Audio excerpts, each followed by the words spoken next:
Hello everyone, this is the video for class 7, chapter number 1, The Selfish Giant part 2. पिछले video में हमने इस chapter की आधी स्टोरी ऑलमोस्ट डिस्कस कर ली थी. एक बार आप लोगों को उसको रिवाइज़ करा देती हूँ. इस स्टोरी में हम सेल्फिश जाइंट के बारे में पढ़ रहे हैं, जिसको सेल्फिश इसलिए कहा गया है क्योंकि वो एक कासल में रहता है जिसके बाहर एक बहुत ही खूबसूरत सा गार्डन है, लेकिन वो सेल्फिश है. वो किसी भी इंसान को या किसी बच्चे को उस गार्डन में उसको मतलब बच्चों का वहाँ गार्डन में खेलना उसको सेल्फिश जाइंट को पसंद नहीं है. उसको पसंद नहीं है कि उसकी जगह पे कोई दूसरे लोग आएँ या बच्चे आएँ और खेलें. तो इसकी जो सेल्फिश जाइंट है, इनकी सेल्फिशनेस की वजह से क्या होता है कि वहाँ पे स्प्रिंग आने से मना कर देती है. स्प्रिंग क्या है? स्प्रिंग एक मौसम है, क्योंकि सेल्फिश जाइंट ने वहाँ पे क्या किया था, एक बैनर लगवा दिया था जिस पे लिखा था ट्रेसपासर्स विल बी प्रोस्टिक्यूटेड. और because he was very selfish, वो बच्चों से नफ़रत करता था, इसलिए वहाँ पे स्प्रिंग क्या है? सीज़न है, जब बाहर आती है, पेड़ों में नए नए फ्लावर्स आते हैं, ब्लूमिंग होती है, बर्ड्स आती हैं. तो स्प्रिंग ने वहाँ पे आने से मना कर दिया था. और जाइंट ने सेल्फिश जाइंट ने एक बड़ी सी वॉल वहाँ पे अपने गार्डन के चारों तरफ बनवा दी थी ताकि बच्चे वहाँ पे आके खेल ना सकें. उसके वजह से पूरा गार्डन इस तरह से बर्फ़ का हो गया था. हर जगह बर्फ़ ही बर्फ़ थी. ना वहाँ कोई बर्ड्स आती थी, ना वहाँ पे फ्लावर्स निकलते थे. अगर कोई फ्लावर निकलता भी था तो वो वहाँ का मौसम देख के कि वहाँ बच्चे नहीं हैं, वहाँ पे खूबसूरती नहीं है, वहाँ पे खुशियाँ नहीं हैं, वो क्या होता था, फ्लावर मर जाता था. इस बैनर को देख के फ्लावर्स मर जाते थे और इस बैनर को देख के स्प्रिंग चली जाती थी. चलिए देखते हैं. यहाँ तक कि हम लोगों ने डिस्कस किया था आई थिंक, तो थोड़ा सा पीछे से लेके चलते हैं. This is a delightful spot. He said we must ask the hail to visit us. मतलब यहाँ पे क्या चल रहा था कि सर्दियाँ थी और जो मौसम था, विंड थी, वो हेल को भी बुला रही थी. So the hell come every day for 3 hours. He rattled on the roof of the castle. तो जो हेल यहाँ पे किसको कहा जा रहा है? जो बर्फ़ गिरती है, ओले जो गिरते हैं, वो 3 घंटे तक वहाँ पे बरसते थे. रैटल्ड मतलब जो दीवारें, रूफ़ थी, रूफ़ ऑफ द कासल, उसमें धड़ धड़ धड़ धड़ आवाज़ें आती थी. Till he broke most of the slates. और इतनी देर तक के ओले गिरते थे कि जो उसकी स्लेट्स थी, जो खिड़कियाँ थी जो रूफ़ में थी, वो टूट गई थी. And then he ran round the garden as fast as he could. और फिर वो जो नॉर्थ विंड थी और हेल पूरे गार्डन में घूमता था जितनी तेज़ी से हो सके. He was dressed in grey and his breath was like ice. यहाँ पे जो ये मौसम है, इनको कंपेयर किया गया है, पर्सोनिफाई किया गया है इंसानों के साथ. जैसे स्प्रिंग को भी ह्यूमन से कंपेयर किया गया है. तो ही वॉज ड्रेस्ड इन ग्रे का मतलब है कि वो जैसे लगता था, जैसे इससे पहले कहा गया था कि गार्डन ऐसा था कि जैसे वाइट कलर की चादर ओढ़ ली हो. तो गार्डन तो चादर नहीं ओढ़ता ना, लेकिन बर्फ़ ही बर्फ़ हर जगह देख के ऐसे लगता था जैसे वाइट चादर ओढ़ी हो. तो ऐसे ही जब बहुत ज़्यादा तूफ़ान और बारिश और ओले गिरते हैं तो मौसम कैसे हो जाता है? ग्रेइश मौसम हो जाता है. तो वही कहा जा रहा है, he was dressed in grey and his breath was like ice. और जो हवाएं चल रही थी वो जैसी बर्फीली हवा चल रही थी. राइट. अब देखिए, I can not understand why the spring is so let in coming. अब ये कौन कह रहा है? सेल्फिश जाइंट कह रहा है कि मुझे समझ में नहीं आ रहा है कि इस बार मौसम बदल क्यों नहीं रहा है, स्प्रिंग का सीज़न क्यों नहीं आ रहा है. As he sat at the window and looked out at his gold white garden. अब वो अपने कासल की खिड़की पे बैठा है, बाहर देख रहा है और ये बात कह रहा है कि हर तरफ ठंडी ठंड है, स्प्रिंग का मौसम क्यों नहीं आ रहा है. I hope there will be change in the weather. मुझे उम्मीद है कि मौसम जल्दी बदल जाएगा. But the spring never came. लेकिन क्या हुआ? स्प्रिंग का मौसम कभी नहीं आया. Not the summer. ना ही जैसे ठंड के बाद क्या होता है, स्प्रिंग समर के मौसम आते हैं, तो वहाँ पे कोई भी चेंजेस नहीं हो रहे थे.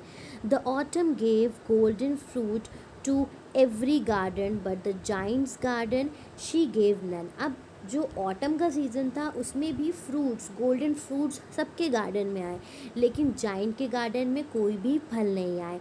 ही इज़ टू सेल्फिश.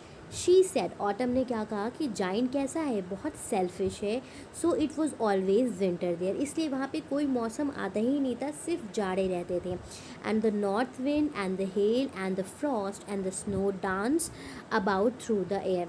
और क्या होता था कि north wind, hello, Frost, snow, मतलब पूरे साल भर क्या हुआ कि वहाँ पे बर्फ़ ही रहती थी और यही सारी चीज़ें रहती थी, मौसम नहीं बदलता था.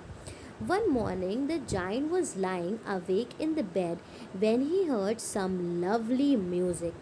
It sounded so sweet to his ear that he thought it must be the king musician passing by.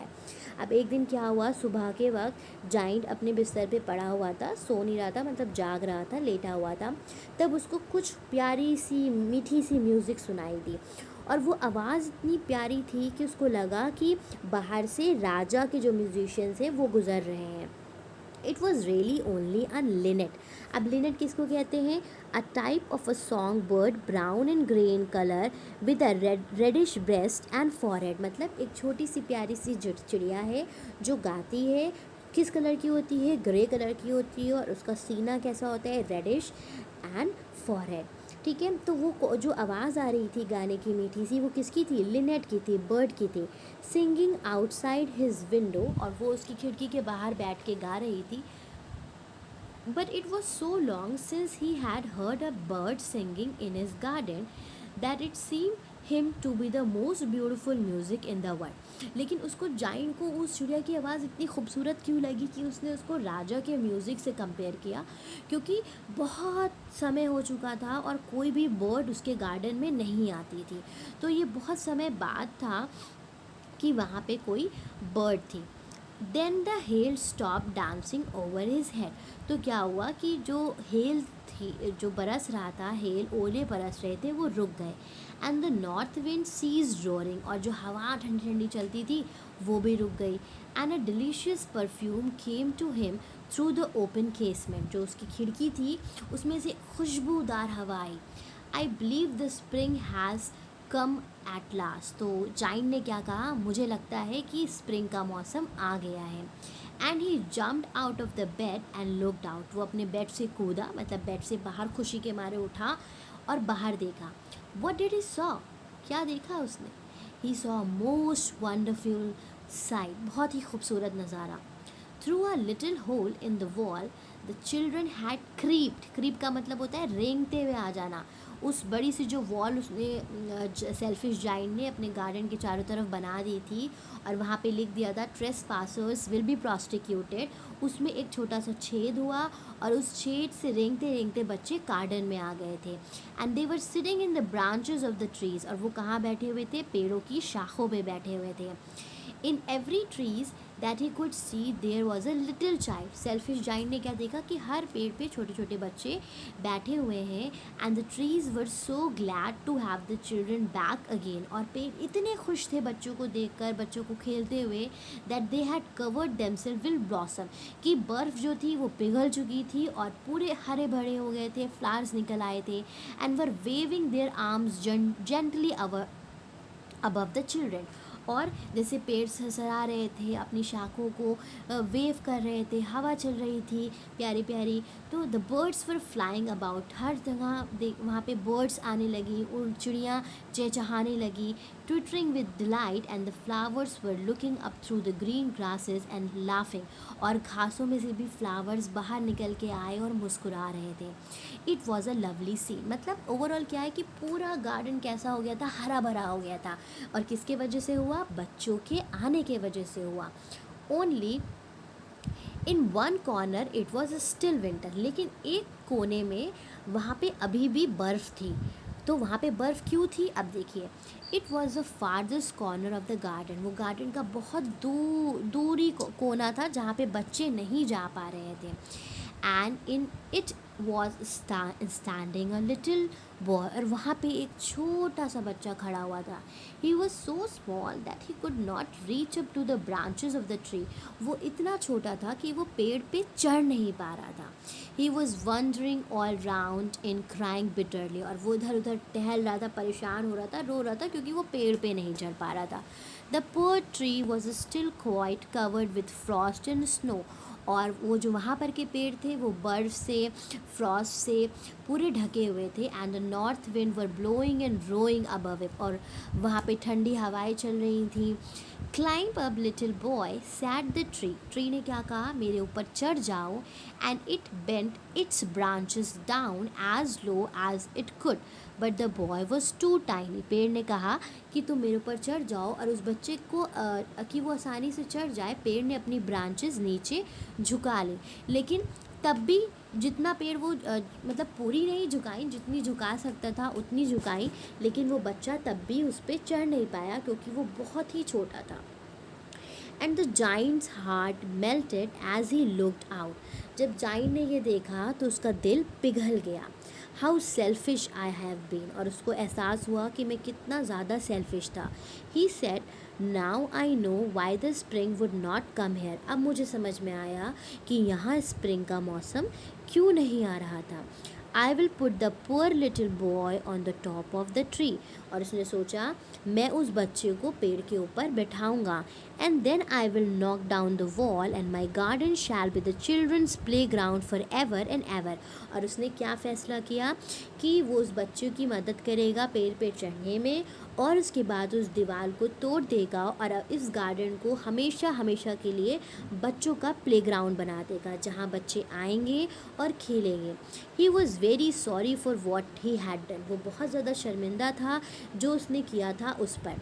So he crept downstairs and opened the front door quite softly and went out into the garden. फिर उसने क्या किया, नीचे उतरा जीनों से, ऊपर खिड़की से देख रहा था ये सारी चीज़ें, दरवाज़ा खोला और बाहर आया। But when the children saw him they were so frightened and they all ran away, लेकिन जब बच्चों ने सेल्फिश जाइंट को देखा तो बच्चे बहुत डरते थे जाइंट से, क्योंकि इससे पहले जाइंट ने बच्चों को भगाया था। तो सारे बच्चे वहाँ से भाग गए। And the garden became winter again, और क्या हुआ कि वहाँ फिर से ठंड आ गई। Only the little boy did not run, सिर्फ उस जो छोटा बच्चा था वो वहाँ से नहीं भागा। For his eyes were full of tears and he did not see the giant coming, क्योंकि उसकी आंखों में आंसू भरे हुए थे, वो रो रहा था क्योंकि वो पेड़ पे नहीं चढ़ पा रहा था, तो उसने जाइंट को आते हुए नहीं देखा। And the giant stole up behind him, वो उसके पीछे आया छुपते हुए, और उसको धीरे से उठाकर अपने हाथों में लेकर के put him up on the tree, into the tree, उसको पेड़ पे बैठा दिया। And the tree broke out at once into blossom, और जैसे ही उस बच्चे को उस पेड़ पे बैठाया पूरा पेड़ कैसे बदल गया, बर्फ़ गायब हो गई और वो ब्लॉसम ब्लूम करने लगा। And the birds came and sang on it, और चिड़िया वहाँ पे आके गाने लगी। And the little boy stretched out his two arm and flung them around the giant's neck, और उस छोटे बच्चे ने अपने दोनों हाथ फैला के जाइंट के गले में डाल दिए, उसे गले लगाया। एंड किस्ड हिम, प्यार करने के लिए, और उसको किस्ड किया। And the other children when they saw the giant was not wicket any more came running, तो जब बाकी बच्चों ने ये देखा कि जाइंट बच्चों को भगा नहीं रहा है और he is good with them, तो वो भी वापस आ गए। And with them came the spring, और जैसे ही सारे बच्चे गार्डन में वापस आए, स्प्रिंग वापस आ गई। It is your garden now little children, selfish giant ने क्या कहा कि प्यारे बच्चों, छोटे से बच्चों, ये गार्डन तुम लोगों का है। And he took a great axe, और एक बड़ी सी एक्स ली, and knock down the wall. And when the people were going to the market at 12 o'clock they found the giant playing with the children, और पूरी दीवार को क्या किया, जो दीवार थी उसको तोड़ दिया। तो जब बाहर के लोग गुजरते थे, 12 बजे मार्केट जाते थे, तो वो देखते थे कि सेल्फिश जाइंट बच्चों के साथ खेल रहा है दुनिया के सबसे खूबसूरत गार्डन में। ऑलराइट स्टूडेंट, तो यहाँ पे ये स्टोरी कंप्लीट होती है सेल्फिश जाइंट की। अगर आपको कोई भी कन्फ्यूजन है, इस कहानी से हम क्या सीखते हैं, इस कहानी से हम ये सीखते हैं कि हमें सेल्फिश नहीं होना चाहिए, ठीक है, क्योंकि अगर हम सेल्फिश होते हैं तो किसी ना किसी तरह से हमारा ही नुकसान है। तो हमें दूसरों के साथ, बच्चों के साथ अच्छा व्यवहार करना चाहिए। We should not be selfish. Alright, तो ये स्टोरी यहाँ पे एंड होती है। आपको जो भी कन्फ्यूजन है कमेंट बॉक्स में कमेंट करके पूछ सकते हैं। नेक्स्ट वीडियो में हम इसके एक्सरसाइजेज और क्वेश्चन आंसर्स डिस्कस करेंगे। Thank you everyone for watching the video. Have a good day.